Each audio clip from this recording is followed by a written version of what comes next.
Hey viewers, welcome to another game of the Casual Pro Gamer. Today we are doing another Zerg vs Zerg, and this is match number 5, sorry. So match number 5 of the Antec attack number 23 between, as you can see, Empirehobot and BlastRoof. Empirehobot is in the bottom left, but you could also see that from the chat colors. And BlastRoof is in the top right. Well, not actually, yeah. No, let's see, say just left and right. I guess it's I should point out the positions with times or something like that. But yeah, since there are only 2 players, you can easily see who's who, and it is pretty easy to spot that. So anyway, we are going to do the same thing over and over here for both players. One extractor trick coming up, I think. No, I don't know. Seems that one of them is behind the other, so normally that points towards an extractor trick, but I didn't really pay attention enough. So spawning pool coming up for our yellow player here, while our purple player here is just going for economy for now. He is going for it now. Yep, there we go. Getting the spawning pool down. Thought he was just going to go for well, for his 18 drones or something like that. But going for that queen is really important. It allows you to produce a whole lot more. It also allows you to produce enough to actually spend your resources. And here we go, first expansion coming up. And the enemy will do the same thing, I'm sure, once he has enough... well, once he has to wait for his overlord, which is now. So, unit stab, there are 2 Zerglings coming up, but that is not going to be make a difference. No real difference. These 2 Zerglings are the only difference for now, but 2 Zerglings are not going to be a whole big deal. 2 Zerglings coming up here as well, and they are just going to be used as a scout. And the Overlord is going to see the expansion. The Overlord is going to see that there is no expansion over here. There might still be one somewhere else on the map, but yeah, you normally don't do that because this one can be protected, and there goes the expansion. We'll have to go for that because the enemy also went for an expansion, and yeah, there's a big difference in between them. It's about an 80-second difference, and that is a pretty big deal. 80 seconds is a long time, and 80 seconds of extra larvae and extra spawning capabilities with your queen, that is obviously going to be a huge deal. So the queen coming up, and as I said in the previous game, he used his first queen that he spawned a larva with. He ran it over here, and now it's going to be in this base before it actually comes up. So that way you have 2 queens, or a queen on both of your hatcheries before well, the time that it would otherwise take. And you do lose a little bit of production on your first hatchery, but that is well worth it.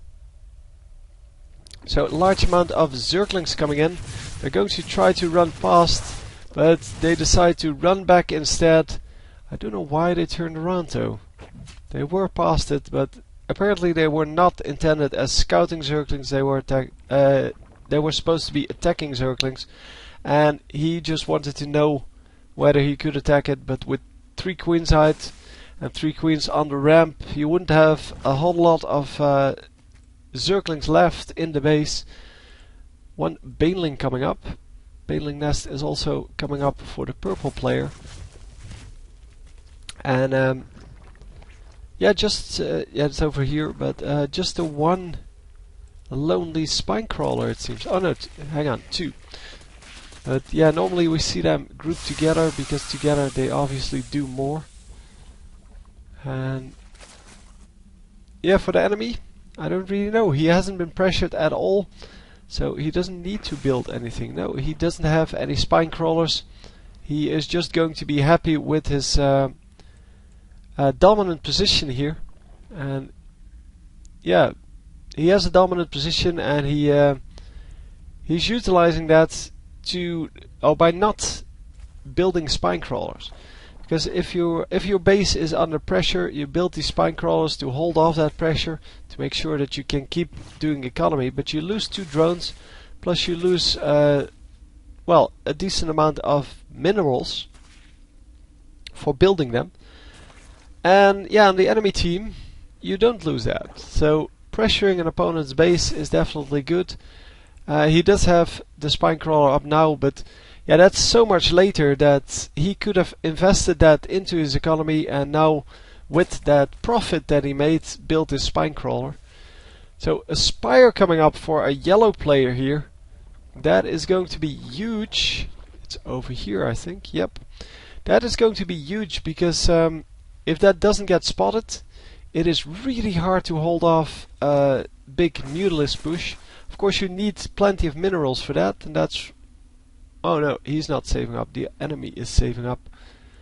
The enemy has a spire coming up as well. Wow. I noticed it on the wrong player. Spire is coming up here. No, I noticed it on the right player. This one just put it up later. So he may have spotted that. I don't know exactly. So did he just infest something, or did he... he may have... or yeah, well, it's contaminate. I think he made a changeling.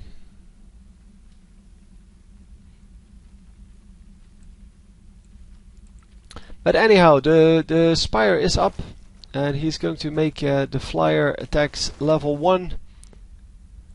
The overseer almost died, but he is going to be safe, assuming that the overseer is a he. We don't know. We don't know. Maybe it's a woman. Maybe it's a female overseer. So anyway, we get a lot of these flying units on the field now for both teams, and let's see, we have 7 on the one and 0 on the other. So that is going to be a big deal. Overlords have to retreat, obviously, or they're going to be picked off. And still the yellow here, so Empirehobot, he has the advantage on the field. He still pressures the enemy, and therefore he can pick off the overlords while not getting his overlords picked off. And let's see who... Oh, sorry, I forgot the production tab. It's 11 to 11 on the Mutalisk front. And yeah, nobody got in trouble. Well, no, the purple player did not get in trouble for sniping the overlords. But yeah, we're going to have to keep an eye on those Mutalisks, because they are really important. And if you lose them... Oh, this is interesting. Carapace versus attacks. I'm not sure what's better. The Carapace will add damage to all 3 of the attacks, because they will bounce the glaive worms, and they will bounce to 2 additional targets.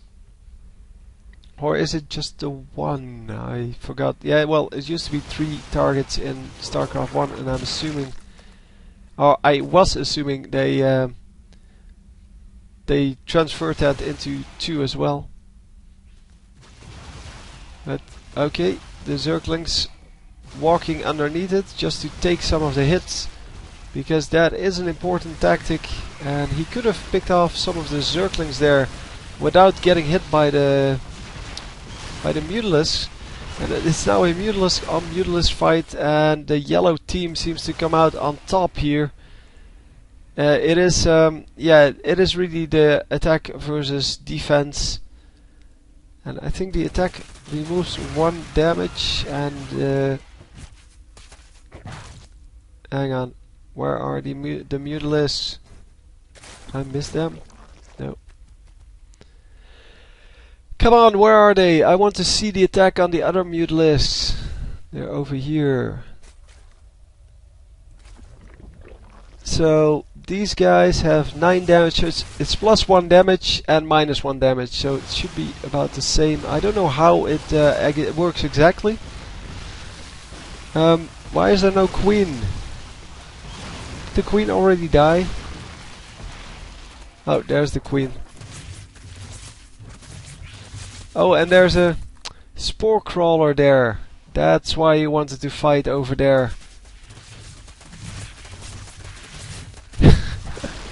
Oh, the queen going down, and this hatchery probably going to go down as well. But there are mutalisks coming in, and mutalisks obviously can snipe these zerglings pretty quickly. And always going to retreat his mutalisks, because yeah, he has to. There are mutalisks incoming from the opponent, and it is 5 versus 3. And yeah, if you focus enough, then this fight can never be won by the smaller team. And yeah, he's going to pick up this hatchery, and the hatchery gets killed. The one mutalisk still over here, and that is not a good position to be in. So yeah, it's pretty hard to see the purple color on my monitor, but I'm trying to do my best to see what's going on. The zerglings coming in to snipe this new hatchery coming up, but they are getting chased away by